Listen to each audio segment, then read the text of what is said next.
Un veicolo accartocciato su se stesso dopo la terribile e violenta carambola. È la scena straziante che i soccorritori si sono trovati davanti all'interno della Galleria Malo. Nell'abitacolo c'erano Don Francesco Andreoli, 37 anni, responsabile dell'oratorio Don Bosco di Schio, e Alberto Fioretto, 16 anni, animatore del Grest nella stessa struttura.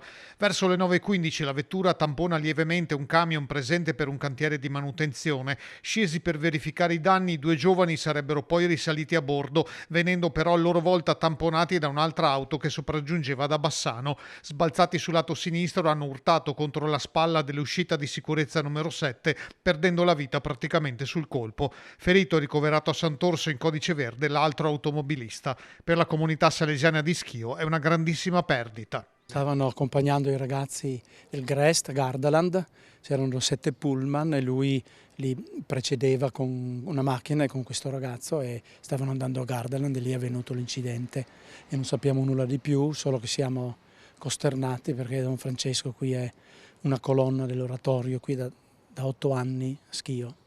E gli vogliamo tutti bene, anche stamattina lui ci ha salutato sempre con il solito sorriso, l'entusiasmo che lo caratterizzava e siamo veramente, non sappiamo cosa dire. Ecco.